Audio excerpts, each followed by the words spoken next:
At 1,147 hours on March 15, 1943, Staff Sergeant Vincent Romano crouched behind his M2 Browning 50 caliber machine gun at 23,000 feet over Wilhelmshaven, Germany, watching 6 Focke-Wulf 190 seconds form up for a coordinated attack. They were 2,000 yards out and closing. Romano's hands gripped the gun's spade handles. His barrel was glowing cherry red. He'd already fired 480 rounds. The doctrine was clear. Stop firing, let the barrel cool. 10 to 15 seconds minimum. The gun needed it.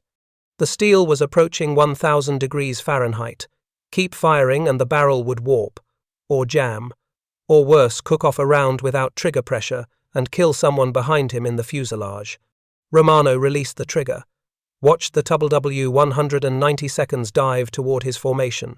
300 feet to his right, another B-17 tail number 42 to 30177 flew in tight formation. He could see the waist gunner in that aircraft tracking the fighters. Could see the muzzle flashes as that gunner opened fire. Then he saw the Fu 190 break through, saw the 20mm cannon strikes walk across 42 to 30177's right wing, saw the number 3 engine explode in orange flame, saw the bomber drop out of formation, trailing fire and pieces of aluminum skin. Romano's gun sat silent, cooling, useless. The barrel temperature was dropping. Another 8 seconds and he could resume firing. But 8 seconds at 300 miles per hour closing speed meant 1,200 yards. The follow 190 seconds would be through the formation by then, would be setting up for another pass. Romano had ammunition, 2,000 rounds loaded and ready. He had targets. 6 fighters still executing their attack run. He had nothing. The B-17 to his right was falling now. Spiraling. Romano counted 3 parachutes before the bomber disappeared into the clouds below. 3 parachutes. 10-man crew. 7 didn't make it out. His barrel was cool enough now. He traversed the gun, searching for targets. The FOW 190 seconds were already gone, climbing away, setting up for the next attack. Romano's finger rested on the trigger, waiting, knowing the same thing would happen in 3 minutes when they came back. The Browning M2 50 caliber machine gun had a fatal limitation that was killing American bomber crews across Europe. The weapon could fire approximately 450 to 500 rounds before the barrel reached critical temperature over 1,000 degrees Fahrenheit. At that temperature, several things happened, all of them bad. The barrel warped, tolerances designed to 1,000th of an inch expanded, rounds fed poorly, accuracy degraded. In the worst cases, the gun jammed completely. Extractors failed, spent casings stuck in the chamber. Gunners had to clear the jam while fighters circled for another attack. Sometimes the barrel didn't just warp, sometimes it failed catastrophically. The steel ruptured, shrapnel peppered the gun position. Men bled out at their stations, and there were the cook-offs. Residual barrel heat could detonate a chambered round even after the gunner released the trigger. The weapon fired itself. Uncontrolled. Rounds went somewhere. Sometimes into friendly aircraft, sometimes into the gunner.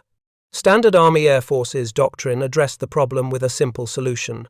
Fire in short bursts, 3 to 5 seconds maximum, wait 10 to 15 seconds between bursts, let the barrel cool. The math worked in training. At ground level, firing at stationary targets, with unlimited time. But German fighter tactics in early 1943 had evolved past American doctrine. Luftwaffe pilots knew about the overheating problem. They'd captured enough M2 Brownings to understand the thermal limitations. They'd read the Allied doctrine manuals. They knew American gunners had to pause. So German fighters adapted. 190 seconds and Bf 109 seconds executed coordinated wave attacks. Multiple fighters from multiple vectors. Attacks lasting 8 to 12 minutes. Sustained, aggressive, relentless. They hit bomber formations high, then low, then beam attacks from both sides simultaneously. American waste gunners faced an impossible choice: fire continuously and destroy your weapon, or fire in bursts and watch your formation partners die while your barrel cooled. Between January and March 1943, the 8th Air Force lost 127 bombers over Germany. After-action reports told the same story again and again. 63% mentioned gun overheating, waste guns going silent during sustained attacks, gunners watching fighters tear through their formations while their weapons sat idle, cooling.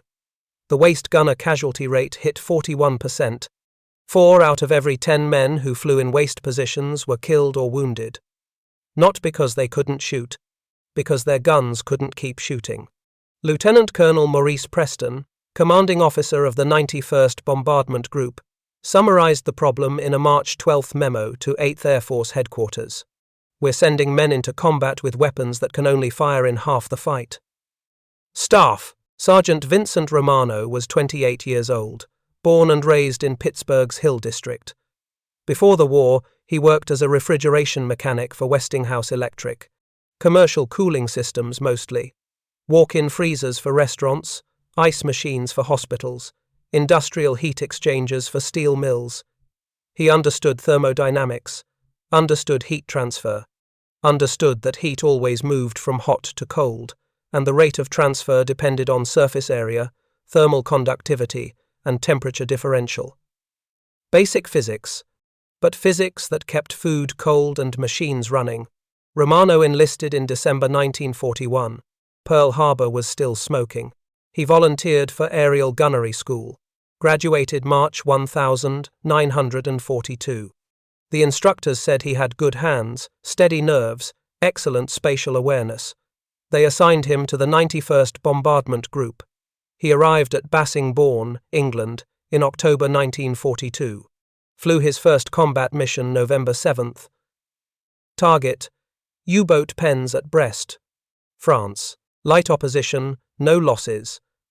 By March 1943, Romano had flown 15 missions, 15 times into German airspace, 15 times back to England, 0 confirmed kills. Not because he couldn't aim. Romano's accuracy scores in training were above average. He understood deflection shooting, understood lead angles, understood that you aimed where the target would be, not where it was. But understanding didn't matter when his gun went silent every 500 rounds. Didn't matter when German fighters pressed their attacks during the cooling pauses. Didn't matter when the tactical situation required sustained fire and the weapon couldn't deliver it. Romano's frustration built with every mission, every cooling pause, every fighter that escaped because his barrel was too hot.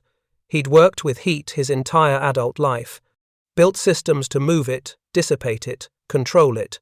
He knew there had to be a way. March 15th, 1943. Romano's B-17 landed at Bassingbourn at 1,420 hours. 2 engines damaged, 4 crew members wounded. The bomber that had flown 300 feet off their right wing, the one Romano watched go down, didn't come back. 7 men dead because Romano's gun had been cooling when they needed covering fire. The debriefing room was quiet. Romano sat at the long table, staring at his hands. They were steady, no shakes, just hands. The pilot, Captain James Whitmore, looked at him across the table. "Why'd you stop shooting?" Romano met his eyes. "Barrel was too hot. Next time, don't stop." Romano stood up, pushed his chair back. "Next time, I won't have to." He walked out of the debriefing room, headed toward the maintenance hangar. He had an idea. Romano didn't sleep that night, lay in his bunk in the Nissen hut, staring at the curved, corrugated metal ceiling. Outside, he could hear the wind coming across the flat Cambridgeshire farmland. Inside, 20 other men snored and shifted in their sleep. Romano's mind ran calculations. The Browning M2 barrel was a steel cylinder, approximately 24 inches long, 1 inch diameter at the chamber end. When the gun fired, chemical energy from burning powder converted to kinetic energy, pushing the bullet. But not all of it. 30 to 40% became waste heat. That heat had to go somewhere. In a stationary gun mount with unlimited cooling time, the heat dissipated slowly through radiation and convection. The steel barrel radiated heat into the surrounding air. The air absorbed it, warmed, rose, pulled cooler air in behind it.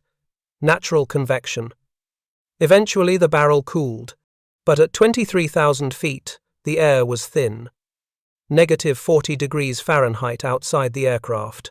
The slipstream was moving at 180 miles per hour. You'd think that would cool the barrel faster. It didn't. Thin air has low thermal mass, low heat capacity. The cold air couldn't absorb heat fast enough. The problem was thermal transfer rate. Heat generation exceeded heat dissipation. The barrel temperature climbed until something failed. Romano had seen the same problem in refrigeration compressors. Motors generated heat during operation. If the heat wasn't removed fast enough, the motor overheated, burned out. The solution was always the same: increase the cooling surface area. Compressor motors used cooling fins, thin metal vanes extending from the motor housing. The fins increased surface area without adding significant weight. More surface area meant more contact between hot metal and cool air. Faster heat transfer, lower operating temperature. Romano sat up in his bunk. The principles were identical. A gun barrel was just a heat source, like a compressor motor. If you increased the barrel's surface area, you'd increase heat dissipation, lower the operating temperature, extend the sustainable firing duration. But aircraft guns didn't have cooling fins. The design prioritized weight reduction and simple maintenance. The barrel was a smooth cylinder, minimal surface area, maximum heat retention. What if you added fins externally, attached them to the barrel shroud? The shroud was already there, already part of the gun assembly. If you could mount cooling fins to the shroud, transfer heat from the barrel to the shroud to the fins, you'd create additional cooling surface area. The slipstream would flow through the fins. Forced convection, much more efficient than natural convection. Romano pulled on his boots. It was 0200 hours. The maintenance hangar would be empty. Most of the mechanics worked day shifts. Night shift was skeleton crew. Just enough men to handle emergency repairs. He needed to see if the idea would work. Needed to test the geometry. Needed to find materials. Romano grabbed his jacket and walked out into the March darkness. The maintenance hangar was a cavernous steel structure at the north end of Bassingbourn airfield. 200 feet long, 80 feet wide, tall enough to fit a B-17 with room to spare. Romano walked in through the personnel door. The main hangar doors were closed against the night cold. 3 aircraft were inside, 2 undergoing engine changes. One that had bellied in 2 days earlier during an emergency landing gear wouldn't extend. The belly turret was crushed. The landing had bent the fuselage. The aircraft was a write-off. Salvage crew would strip useful parts before the hulk went to the scrap depot. Romano walked to the damaged bomber, stood looking at it in the dim work lights. B-17F, serial number 42229845, 53 missions before the gear failure ended its war. Now it was parts. He climbed into the fuselage through the rear door. The interior smelled like hydraulic fluid and engine oil. He moved forward to the bomb bay. The oil cooler assembly was mounted on the forward bulkhead, standard location on all B-17Fs. The oil cooler was an aluminum heat exchanger. Hot engine oil flowed through internal passages. Air flowed through external fins. The fins transferred heat from oil to air. Basic thermodynamics. The same principle Romano wanted to apply to his gun barrel. He examined the fins. Aluminum, about 3/16 of an inch thick, parallel channels spaced half an inch apart. Each fin section was roughly 6 inches long, 3 inches wide, perfect dimensions for mounting to a gun barrel shroud. Romano needed tools. He walked to the metalwork bench at the east side of the hangar.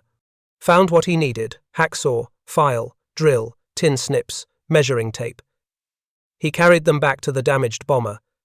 The oil cooler was held in place by 4 bolts. Romano removed them. The assembly came free, heavy, maybe 12 pounds. He carried it back to the workbench.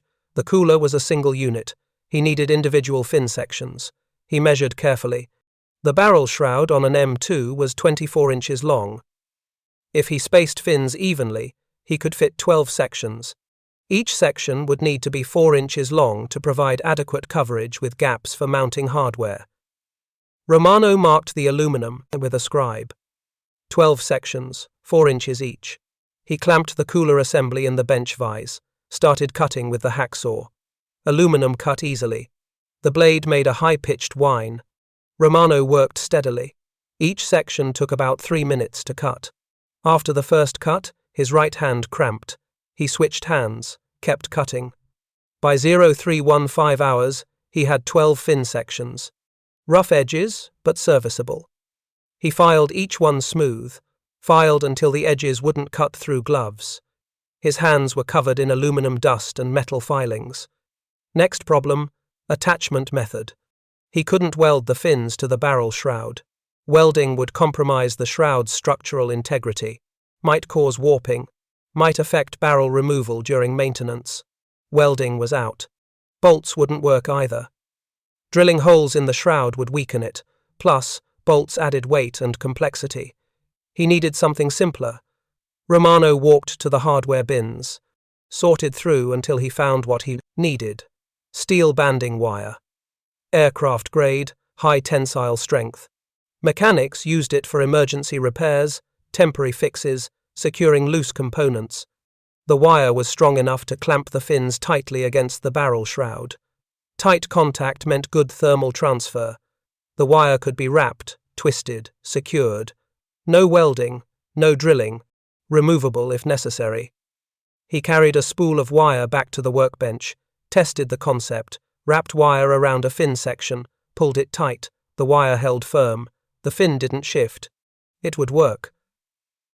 But there was one more problem, a critical one. Between the barrel shroud and the cooling fins, there would be microscopic air gaps. Air is an excellent insulator. Those gaps would block heat transfer. The fins would be useless if heat couldn't reach them from the barrel. Romano needed thermal interface material, something to fill the gaps, something that conducted heat efficiently. He thought about the thermal compounds he'd used at Westinghouse. Specialized pastes, expensive, designed for industrial applications. The Army Air Forces didn't stock thermal paste. Why would they? No aircraft component required it.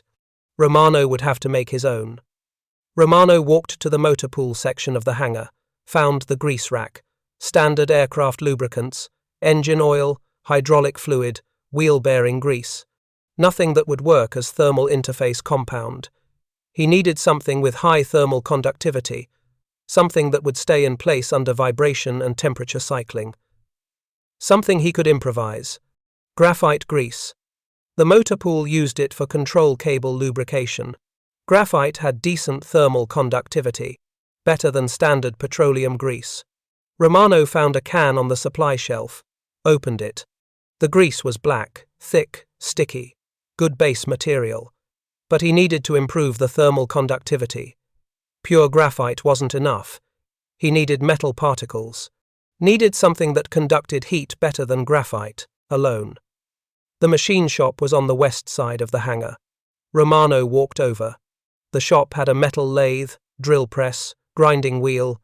In the corner, he found what he needed, a collection bin for metal shavings, aluminum, steel, brass, whatever came off the machines during fabrication work. Romano scooped out a handful of aluminum shavings. Aluminum had excellent thermal conductivity, 4 times better than steel. If he mixed aluminum particles into the graphite grease, he'd create a crude thermal compound. He carried the shavings back to the workbench, found an empty oil can, dumped a cup of graphite grease into it, added the aluminum shavings, started mixing with a wooden stir stick. The aluminum didn't want to integrate. The particles clumped. Romano kept stirring, added more shavings. The mixture turned grey, started to look uniform. He stirred for 10 minutes. His shoulder ached. The compound was thick, heavy, but it looked right. Romano tested it, smeared a thin layer on a piece of scrap aluminum, pressed another piece on top, let it sit for 30 seconds, pulled the pieces apart. The compound had filled the microscopic gaps, left a thin, even coating on both surfaces. It would work. Romano checked the time. 0345 hours. 4 hours until morning formation. 4 hours until the armourers would inspect his gun position for the next mission. If he was going to do this, he needed to do it now. He walked to his assigned aircraft. B-17, F, Devil's Daughter, tail number 42-2, 9536. Climbed through the waist door. His gun position was on the right side. The M2 Browning sat in its mount, barrel pointed out the open waist window. Romano disconnected the ammunition feed, released the barrel latch, pulled the barrel out of the receiver, carried it to the workbench. The barrel was cold now, hadn't been fired since the mission 8 hours ago. He examined the barrel shroud, smooth metal cylinder, 24 inches long, perfect canvas for his modification. Romano laid out the 12 cooling fin sections, spaced them evenly along the shroud, 2 inches between each fin. He marked the positions with a grease pencil. Time to assemble. He took the first fin section. Applied thermal compound to the inner surface. Not too much excess would squeeze out and create a mess. Not too little gaps would block heat transfer. A thin, even layer, maybe 1/16 of an inch thick. Romano positioned the fin at the forward mark on the barrel shroud, pressed it down. The compound squished slightly. Good. That meant it was filling the gaps. He unspooled the steel banding wire. Cut a 3-foot length, wrapped it around the fin and barrel shroud. 4 complete turns. The wire needed to be tight, needed to compress the thermal compound, needed to hold the fin firmly against the shroud. Romano pulled the wire taut. His hands slipped. The wire cut through his work glove, cut into his thumb. Blood welled up. He wiped it on his coveralls. Kept working. He twisted the wire ends together with pliers. Pulled hard. Twisted until the wire couldn't turn anymore. The fin was locked in place. Didn't shift when he tested it. Solid. 11 more to go.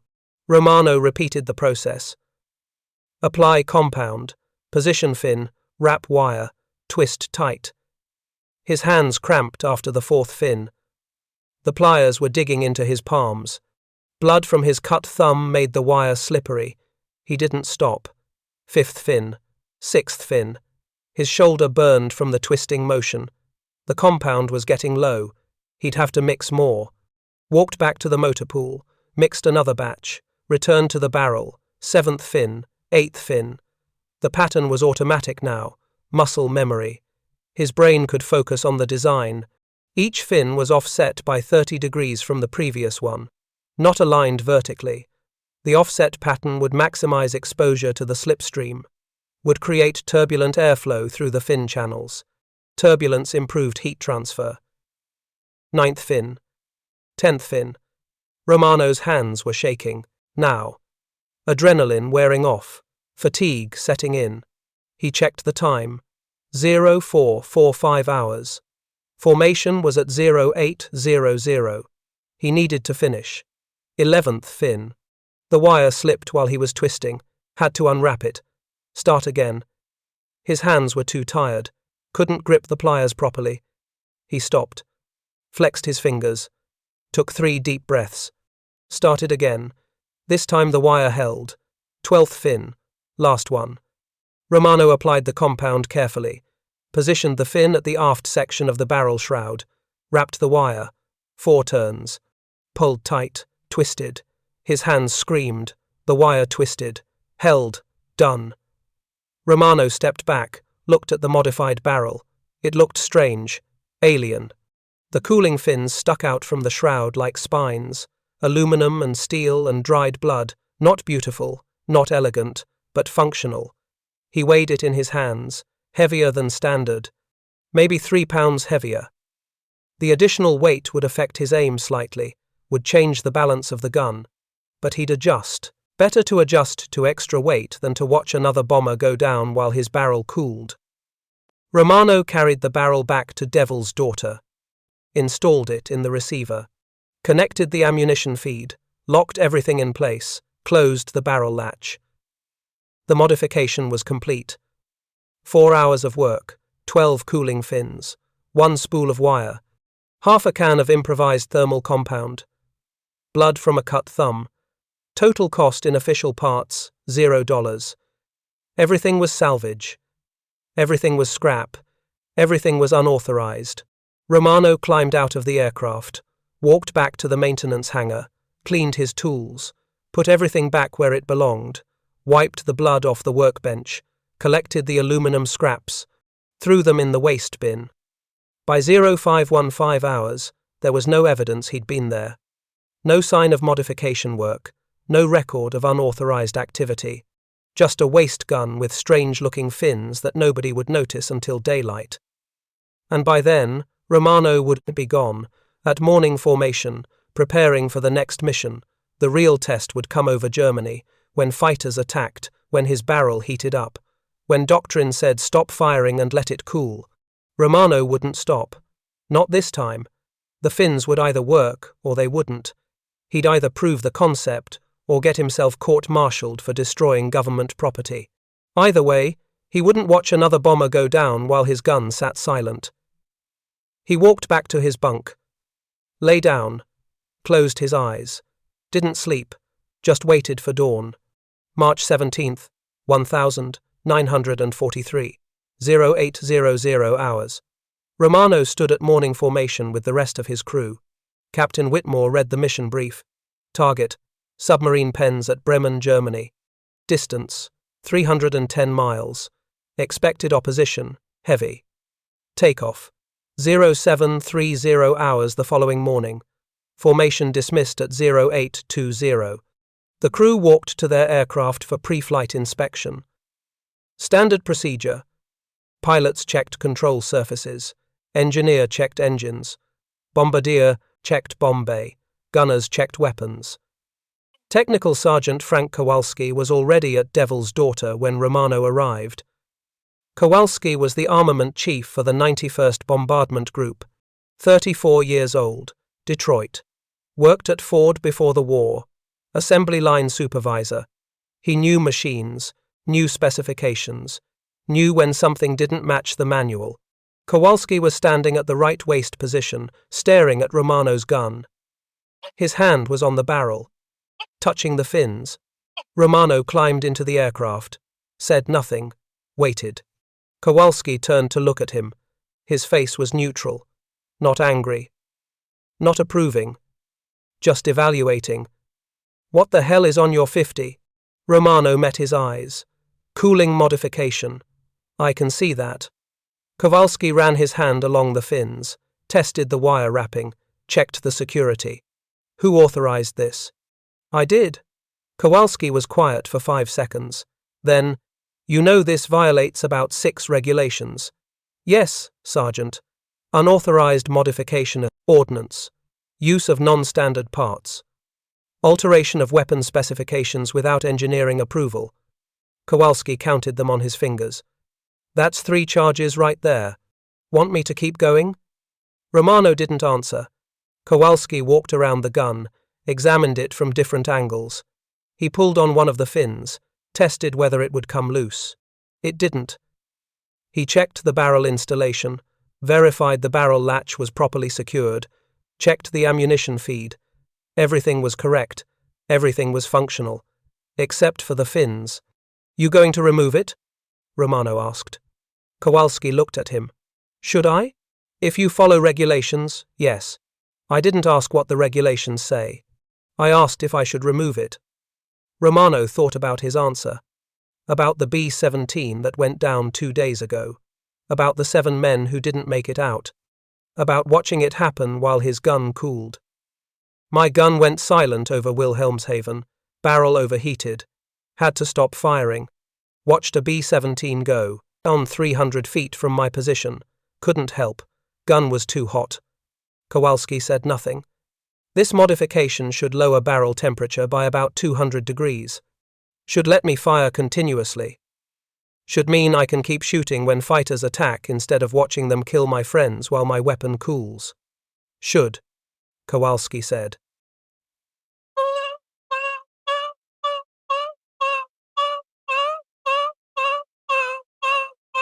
No, I don't. And if it fails during combat, if these fins come loose and damage the gun or jam the mechanism, you're getting court-martialed. I'm probably getting court-martialed too for not removing it. Yes, Sergeant. Kowalski ran his hand over the fins one more time. Then he stepped back from the gun, March 18th, 1943, 0600 hours. The briefing room was packed, 72 crews, 720 men. The air smelled like coffee, cigarette smoke, and sweat. Romano sat in the back with his crew. Captain Whitmore was up front with the other pilots. The intelligence officer pulled the curtain off, the wall map. Red yarn stretched from Bassingbourn to Bremen, 310 miles each way. Deep penetration, the room went quiet. Gentlemen, your target is the Deutsche Schiff- und Maschinenbau AG submarine construction facility at Bremen. This is a priority target. German U-boat production has increased 40% in the past 6 months. We need to destroy this facility. The intelligence officer pointed to notations on the map. Expected opposition, heavy flak at the target. Approximately 120 German fighters in the area. TOO 190 seconds and BF 109 seconds. They will be aggressive. They know we're coming. He moved to the flight plan. Formation will be 3 groups. 72 aircraft total. 24 aircraft per group. We'll have P-47 fighter escort to the German border. Then you're on your own. Escort will meet you again at the border on your return. Someone in the front row asked the question everyone was thinking. How long over Germany without escort? Approximately 87 minutes. 87 minutes. An hour and a half of German airspace. An hour and a half where the only thing between the bombers and the Luftwaffe was their own defensive firepower. The intelligence officer continued. Altitude, 23,000 feet. Airspeed, 180 indicated. Bomb load, 8,000 pounds per aircraft. Time over target, approximately 4 minutes. Weather, clear. Visibility, unlimited. Unfortunately, that means the Germans will see you coming. He paused, looked at the room full of aircrews. This will be a difficult mission. Stay in formation. Keep your intervals tight. Gunners, conserve your ammunition. Fire in controlled bursts. We need those guns working for the entire mission. Romano listened to that last part. Controlled bursts. Conserve ammunition. The same doctrine that had failed over Wilhelmshaven 2 days ago. The same doctrine that got 7 men killed while his gun cooled. Not today. Lieutenant Colonel Preston stood up. Group commander. 43 years old. White hair. Hard eyes. He'd flown 26 missions. Lost more aircraft than he wanted to count. One more thing, Preston said. Some of you will not come back from this mission. That's the reality of what we do. But the ones who do come back will have destroyed a facility that's building submarines that are killing our merchant sailors. Your mission matters. Your job matters. Do it well. The briefing ended at 0645 hours. Crews filed out, headed to their aircraft. Romano walked with his crew toward Devil's Daughter. Nobody talked, just walked. Boots on concrete, the sound of 700 men preparing to fly into Germany. Take off at 0742 hours. Devil's Daughter lifted off runway 24. Standard procedure, gear up. Flaps up. Climb to assembly altitude. The formation came together over East Anglia. 72 B-17 seconds, stacked in combat boxes. High squadron, middle squadron, low squadron. Each squadron in staggered formation, overlapping, hills of defensive fire. Romano stood at his waist gun position, checked his ammunition. 2,000 rounds loaded and ready. He touched the barrel. Cold. The cooling fins were cold too. Aluminum ice in the -40-degree air at altitude. The channel crossing was uneventful. Grey water below, solid overcast at 8,000 feet. The bomber formation flew above it. Clear blue sky, unlimited visibility. Beautiful day for dying. P-47 Thunderbolts joined the formation at 0835 hours. 48 fighters. They flew high cover. Romano could see them at 25,000 feet, silver dots against blue sky. Comforting sight. The P-47 seconds would stay until the German border. Then physics would force them to turn back. Range limitations. Not enough fuel to escort deep into Germany and make it home. The German border came at 0918 hours. Romano watched the P-47 seconds waggle their wings. The universal signal. We're leaving. You're on your own. The fighters peeled off, headed back toward England. Toward safety.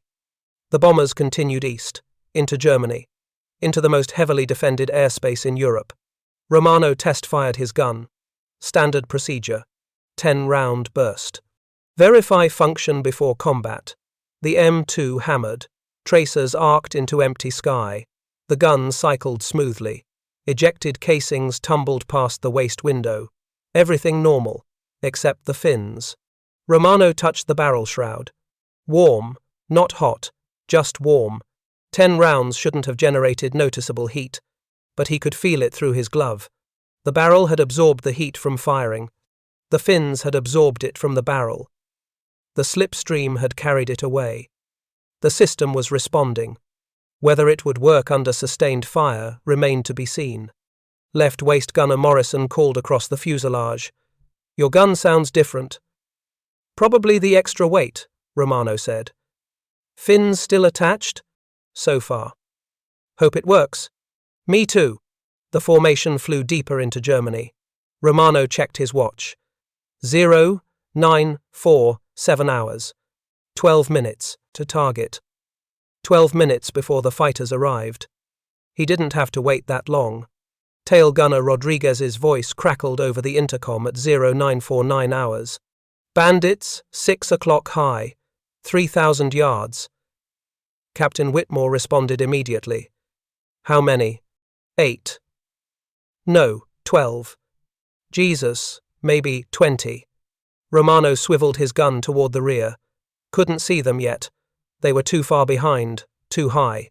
But Rodriguez had the best view from the tail position. "Coming in fast," Rodriguez said. "Multiple groups. Looks like for 190 seconds and 19s mixed." The intercom chatter increased. Multiple gunners confirming contacts. The formation tightened. Each bomber moved closer to its neighbors, closing gaps, overlapping defensive fire. Romano saw them at 2,500 yards. Not 20 fighters, more like 30. They'd split into 3 groups, left, right, and high. Classic coordinated attack pattern. They knew what they were doing. The high group dove first. 6 FW 190 seconds. Coming down from 25,000 feet. Building speed. They'd hit the formation from above and behind. Standard Luftwaffe tactic against American bombers. The right group followed 3 seconds later. 8 fighters. 4 190 seconds and BF 109 seconds mixed. They stayed level. Would attack from the beam. Force the formation to defend multiple vectors simultaneously. The left group held back. 6 fighters at 3,000 yards. They were the reserve. Would commit when they saw where the formation's defensive fire was weakest. Romano counted quickly. 20 fighters in the first wave. 6 in reserve, 26 total, against 72 bombers. The math favored the Americans, except the fighters were faster, more maneuverable, and could choose when and where to engage. The bombers just had to fly straight and take it. "Here they come," Whitmore said over the intercom. His voice was calm. Matter of fact, like he was announcing weather conditions. "Gunners, fire at will." The formation erupted. 50 guns opened fire simultaneously. Tracers filled the sky. Red threads reaching toward the diving fighters. The sound was overwhelming. 50 caliber machine guns firing at 800 rounds per minute, 40,000 rounds per minute total. The B-17 shook from the vibration. Romano tracked the right group. 6 for 190 seconds at 2,000 yards, closing fast. He waited. Doctrine said don't waste ammunition on targets beyond 1,200 yards. Low probability of hits, but doctrine also said fire in short bursts and let your barrel cool. Romano was done with doctrine. At 1,500 yards, he opened fire. Romano squeezed the trigger. The M2 Browning hammered. 800 rounds per minute, 13 rounds per second. The gun vibrated in his hands. Spent casings ejected in a steady stream. Brass tumbled past the waist window, glinted in the sunlight, fell away into nothing. Tracers reached toward the lead FW-190. 1 in 5 rounds was a tracer. Every fifth bullet glowed red-orange. Let the gunner see where his rounds were going. Let him adjust his aim. Romano walked his fire into the fighter formation. The lead for 190 was at 1,400 yards, closing at 400 miles per hour combined speed. Romano fired 3 seconds, 40 rounds. Most missed. That was expected. Long-range deflection shooting against a maneuvering target. But some rounds connected. The lead fighter snap-rolled left. Broke formation. Dove away. Didn't commit to the attack.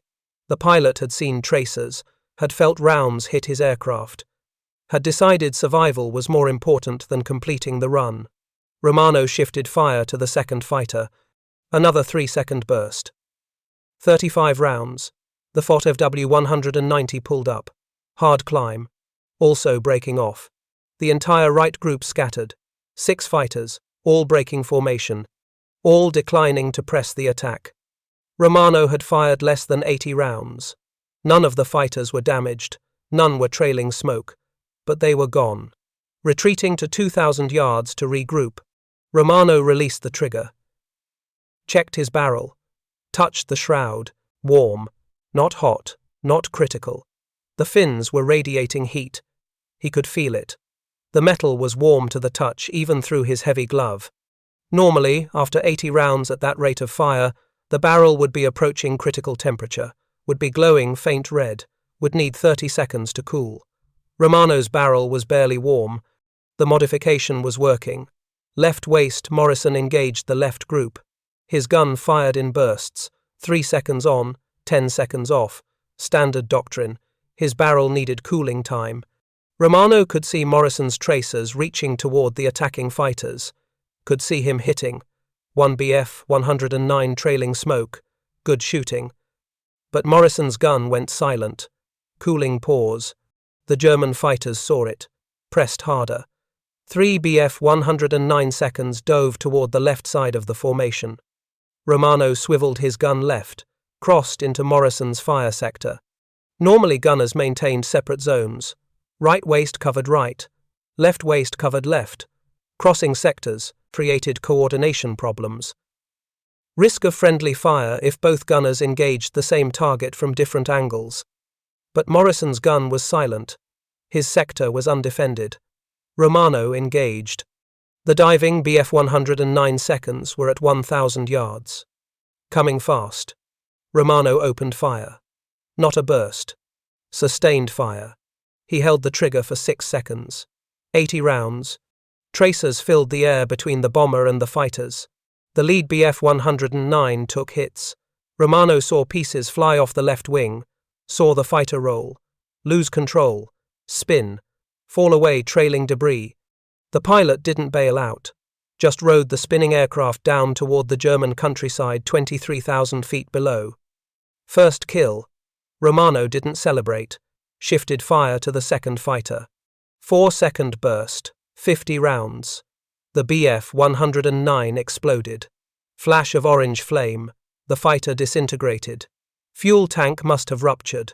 Romano felt the concussion wave hit the bomber. Heard metal fragments strike the fuselage. The third BF-109 broke off, pulled up, climbed, away. Smart pilot, knew when to quit. Morrison's gun resumed firing. His barrel had cooled enough. He engaged targets on the left. Romano swiveled back to his sector. The right group was reforming. Coming in again. They'd learned. The first attack had been cautious, probing, testing the formation's defenses. This attack would be aggressive. Committed. 8W 190 this time. The reserves had joined them. They came in line abreast, all 8 attacking simultaneously from the same vector. Overwhelming firepower. Standard Luftwaffe doctrine when facing heavy defensive fire. Romano counted them. Calculated ammunition. He'd fired approximately 200 rounds. Had 1,800 remaining. 8 targets. If he engaged all 8, he'd average 225 rounds per target, more than enough to drive them off or destroy them. He opened fire at 1,400 yards. This time he didn't fire in bursts. Didn't pause. Didn't conserve. He held the trigger down and walked fire across the attacking formation, left to right. Then, back. Continuous stream of tracers. The effect was immediate. The TEMW 190 seconds scattered. They were expecting burst fire, expecting pauses, expecting gaps in the defensive fire they could exploit. They weren't expecting continuous fire from a single gun. Romano tracked the lead fighter, held fire on target for 5 seconds. 65 rounds. The TEMW-190's engine cowling came apart. Pieces of metal peeled away, black smoke poured out, the fighter rolled inverted, fell away, second kill. Romano shifted to the next fighter. The FW-190 was turning, trying to break away. Romano led the turn, fired where the fighter would be. 3-second burst. The fighter flew into the stream of bullets, took hits along the fuselage. The canopy shattered. The aircraft snap-rolled right, out of control, gone. Third kill. 6W seconds remaining. They were breaking formation now, no coordination, just individual fighters trying to survive. Romano engaged the nearest target, held the trigger for 4 seconds. The fighter took hits, started trailing smoke, didn't explode, just limped away, damaged, would probably make it back to base, probably wouldn't fly again for weeks. 5 fighters left. They climbed away, disengaged completely, headed back to altitude to regroup. The attack had lasted 90 seconds. Romano had fired approximately 400 rounds. He released the trigger, touched the barrel, hot, definitely hot, but not critical, not glowing, not warping. The fins were doing their job, radiating heat into the slipstream, keeping the barrel temperature below failure point. Morrison called across the fuselage. "How many you get?" 2 confirmed, 1 damaged. "Your gun still working?" Romano touched the barrel again. "Still working." "How many rounds?" "About 400. Silence on the intercom for 2 seconds. Then Morrison, "Jesus. You should be overheating by now." "Should be." Romano agreed. Captain Whitmore's voice cut in. "Right waist, explain how you're maintaining sustained fire." "Cooling modification, sir. Barrel temperature is holding." "Can you sustain fire through another attack?"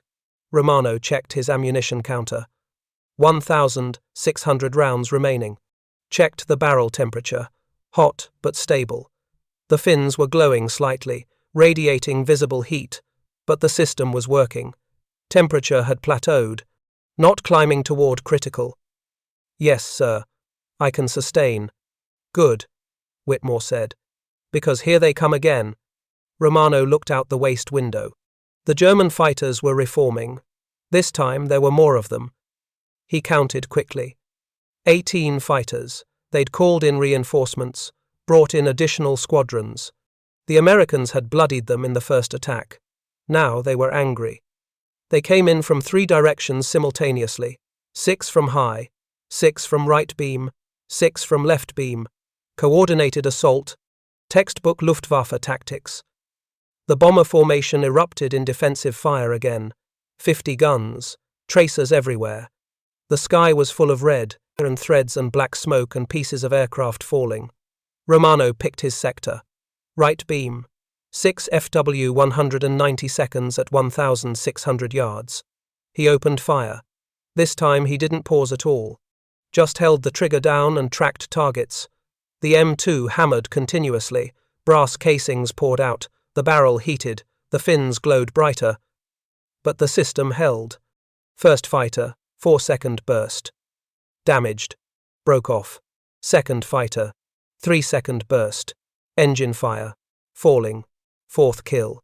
Third fighter, 5-second burst. Wing separated. Tumbling. 5th kill. The formation was chaos now. Fighters diving, bombers firing, aircraft falling, smoke trails, debris, parachutes. Romano lost track of individual targets, just tracked movement, fired at anything with a black cross on it. His ammunition counter clicked past 1,000 rounds expended. The barrel should have failed by now, should have warped, should have jammed. The doctrine said 500 rounds maximum before mandatory cooling. Romano had fired 1,000 rounds. The gun, it was still running. He kept firing. The next wave hit at 0955 hours. 14 fighters this time. They'd abandoned the coordinated approach. Too many losses. Now they came in individually. Aggressive, desperate, each pilot picking his own target, each trying to punch through the defensive fire before the bombers could mass their guns. It was the worst tactical decision the Luftwaffe could have made. Individual attacks meant individual exposure, no mutual support, no coordinated fire. Just lone fighters diving into a formation of 72 bombers. Each bomber had 10 guns, 720 guns total, all tracking individual targets. Romano saw an FW-190 break from the pack, dove toward Devil's Daughter from 2 o'clock high. The pilot was young. Romano could see his face through the canopy. White scarf, leather helmet, maybe 20 years old. The fighter committed. Nose down, building speed. The pilot's finger was on the trigger. Romano could see the 20mm cannons in the wings, could see the muzzle flashes start. Romano fired first. 6-second burst, 78 rounds. The W-190 flew directly into them. The fighter's propeller disintegrated. Blades sheared off. The engine seized. The aircraft lost power immediately. Started falling. The pilot tried to pull up. Couldn't. No engine meant no airspeed. No airspeed meant no lift. The fighter stalled, rolled, fell away spinning. The pilot bailed out at 18,000 feet. Romano watched the parachute deploy. White canopy against blue sky. The pilot would land somewhere in Germany, would probably survive the war, would go home to his family, would never know the name of the American waist gunner who'd shot him down. 6th kill. Romano shifted fire. Another Bf-109 attacking from 4 o'clock. This pilot was better. Experienced. Came in from an angle that minimized his exposure. Used his wingman's attack to split the defensive fire. Smart flying. Romano tracked him anyway, led the target. Accounted for deflection of angle. Accounted for rate of closure. Accounted for altitude difference. The math was automatic, subconscious. His brain processed the geometry faster than he could think about it. He fired. 4-second burst. The Bf-109 took hits in the cockpit area. Canopy shattered. The aircraft rolled left. Uncontrolled. The pilot was probably dead. The fighter fell away, trailing smoke and pieces of aluminum skin. 7th kill. Romano's hands were cramping now. The spade grips were cold. -40 degrees. The metal sucked heat from his gloves. From his hands. His fingers were stiff, but he kept firing. Ammunition counter. 1,400 rounds expended. 600 remaining. Barrel temperature. Critical zone. The fins were glowing orange now. Visible heat. The barrel shroud was radiating waves of heat that distorted the air. But the barrel itself wasn't warping, wasn't jamming. The fins were working. Barely, right at the edge of thermal capacity, but working. Another fighter. Fu-190 from 5 o'clock. Romano. Engaged. 3-second burst. Missed. The fighter was jinking. Erratic maneuvers. Hard to track. Romano fired again. 5-second burst. Connected this time. The fighter's right wing caught fire. The pilot didn't bail out, just kept flying, headed back toward Germany, trying to make it home. Probably wouldn't. The fire was spreading. Damaged, probably destroyed. Romano didn't claim it. No time. 3 more fighters were diving toward the formation. Left waist Morrison was firing constantly now. His gun would fire for 8 seconds, stop for 15, fire for 6 seconds, stop for 20. His barrel was overheating repeatedly. He was managing it, timing his bursts, letting the barrel cool just enough to resume firing. Good gunnery, professional, but limited. Romano didn't have to stop. His gun fired continuously. The cooling fins were at their limit, were glowing bright orange, were radiating more heat than Romano had ever seen from aircraft metal. But they were holding. The barrel. Temperature had stabilized at approximately 900 degrees, hot enough to glow faint red in the shadows, but not hot enough to fail. The German fighters were breaking off now, not regrouping, just leaving. Climbing away toward the north, back toward their bases. They'd lost too many aircraft, too many pilots. The attack had cost them at least 10 fighters, maybe 12. The bomber formation had lost 2 aircraft. The math didn't work for the Luftwaffe. Not sustainable. Romano released the trigger at 0958 hours, checked his ammunition counter. 1,847 rounds expended, 153 rounds remaining. He'd fired more ammunition in 11 minutes than most waste gunners fired in their entire combat tour. His hands were shaking now. Adrenaline wearing off, the spade grips vibrated in his grip. Or maybe that was just his hands, hard to tell. His ears were ringing from the gunfire, his shoulders ached from controlling the recoil. His eyes burned from staring into the bright sky searching for targets. But his gun was still functional, still working. The barrel was hot enough to ignite paper, hot enough to burn skin on contact. But it was straight, not warped, not damaged. The fins had done their job. Captain Whitmore's voice came over the intercom. All gunners, report status. The reports came in sequence. Tail gunner Rodriguez, gun functional, 400 rounds remaining. Ball turret, Price. Both guns functional, 800 rounds remaining. Top turret, Caruso, both guns functional, 600 rounds remaining. Left waist Morrison, gun overheated twice. Back in action, 350 rounds remaining. Then Romano, right waist, continuous fire throughout engagement, 1,847 rounds expended. Gun functional, 153 rounds remaining. Silence on the intercom, 3 seconds.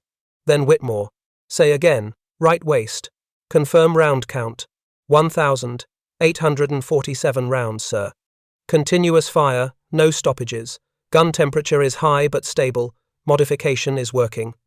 More silence. Then tail gunner Rodriguez. How is that possible? Romano looked at his barrel. The fins were still glowing, still radiating heat. The aluminum was oxidized, discolored. The wire wrapping had stretched slightly from thermal expansion, but everything was intact, still secure, still functional. Cooling fins, Romano said. Increased surface area, better heat dissipation. Ball turret Price. You modified your gun? Yes. Without authorization? Yes. Bombardier Chen's voice cut in. We're approaching the target. 2 minutes to bomb release. Stay sharp. The intercom went silent. The formation continued toward Bremen. The submarine pens were ahead. Massive concrete structures, built to withstand bombing. The bombardiers would need precision. Multiple hits in the same location. Crack the concrete. Destroy the construction bays. Romano watched the sky, searched for more fighters, saw none. They'd had enough, at least for now. They'd regroup, reload, refuel. Try again on the return flight. But for the next few minutes, the sky was clear. The formation reached the initial point at 1001 hours. The bomb run began. Bombardiers took control. Pilots flew straight and level. No evasive action. Just straight lines to the target. Makes you an easy target for flak, but necessary for accurate bombing. The flak started at 1002 hours. Black puffs appeared in the sky, 88mm anti-aircraft shells. Each explosion created a sphere of shrapnel 30 feet in diameter. The shells were timed to explode at 23,000 feet, exactly where the bombers were flying.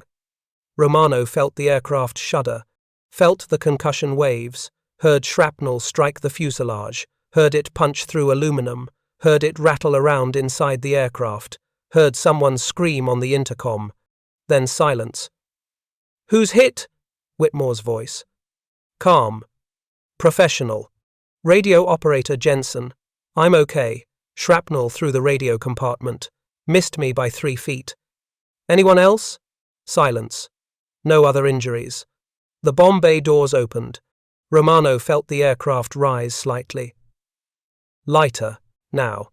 The bombs were gone. 8,000 pounds of high explosive falling toward the submarine pens below. "Bombs away," Chen said. "Clean release, turning for home."